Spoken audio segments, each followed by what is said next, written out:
रोहित पवार सध्या बोलतात, आपण थेट जाऊयात. बाहेर येतील, उद्या बाहेर येतील आणि आपल्याला भेटतील.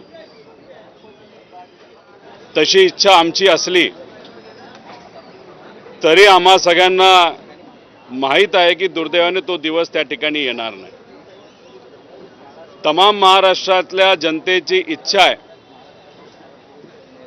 की जो घात झाला, अपघात झाला, त्याच्याबद्दलची माहिती ही त्यांच्यासमोर आली पाहिजे, लोकांसमोर आली पाहिजे आणि दादांना तिथे न्याय मिळाला पाहिजे.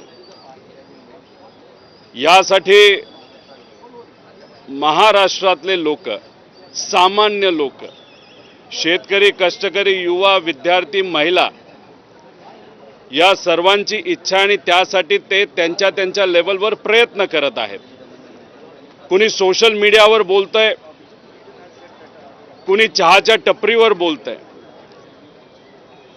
गवत खुरपत असताना महिला एकत्रित येऊन लाडकी बहीण योजना ज्यांनी आणली तोच व्यक्ती तिथं राहिला नाही आणि त्या व्यक्तीला न्याय मिळाला पाहिजे यासाठी ते तिथं प्रयत्न करतायत. काम झालं पाहिजे, नवीन कंपनी आल्या पाहिजे, नोकऱ्या आल्या पाहिजे यासाठी युवा सुद्धा आता चर्चा त्या ठिकाणी करत आहेत. जो नेता यासाठी लढत होता तोच आज आपल्यात नाही. त्याच्याबद्दल काय झालं, कसं झालं, कुणी केलं, अशा पद्धतीने महाराष्ट्रातली तमाम जनता त्यासाठी प्रयत्न करत आहे, लिहित आहे आणि वाट बघत आहे. याच्यासाठी काही जण सोशल मीडियावर लिहित आहेत.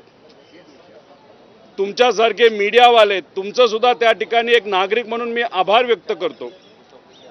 तुम्ही जे मेन स्ट्रीम मीडिया आहेत, प्रिंट मीडिया आहेत, त्याच्याचबरोबर सोशल मीडियावर छोटे मोठे मीडिया चॅनल चालवणारे जे सर्व लोक आहेत, रील्स करणारे लोक आहेत, अजितदादा पक्षाचे आमदार अमोलजी मिटकरी, ठोंबरेताई व त्यांच्यातले जे कोणी पदाधिकारी आपापल्या लेवलला लढतायत ते सुद्धा असतील, माझ्यासारखे परिवारातले काही लोक आणि कार्यकर्ते, असे सर्वच लोक आपापल्या लेवलला तिथं लढत आहेत. आणि हा लढा लढत असताना एक प्रेशर निर्माण झालं, एक ताकद एकत्रित आली आणि ती ताकद एकत्रित आल्यानंतर कुठंतरी आता असं जाणवायला लागलेलं आहे की ज्या दिशेने हे इन्व्हेस्टिगेशन, हा तपास जायला पाहिजे, त्या दिशेने कुठं ना कुठंतरी हा तपास त्या ठिकाणी जात आहे.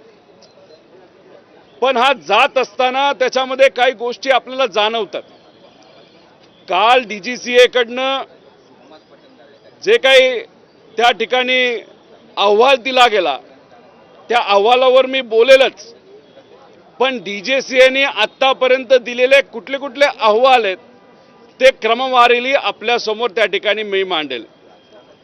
आज आपल्या माध्यमातून मी बोलतोच आहे, पण 2 दिवसात मी अजून एक प्रेस कॉन्फरन्स घेणार आहे आणि त्या प्रेस कॉन्फरन्सच्या माध्यमातून अजून काही गोष्टी मी तिथं सांगणार आहे. पण आज या प्रेस कॉन्फरन्सच्या माध्यमातून लगेच आम्ही काय करणार आहोत आणि कालचं जे काही DGCA कडनं स्पष्टीकरण आलं आहे त्याच्यावर फक्त मी त्या ठिकाणी बोलेल. याच्यामध्ये 28 जानेवारीला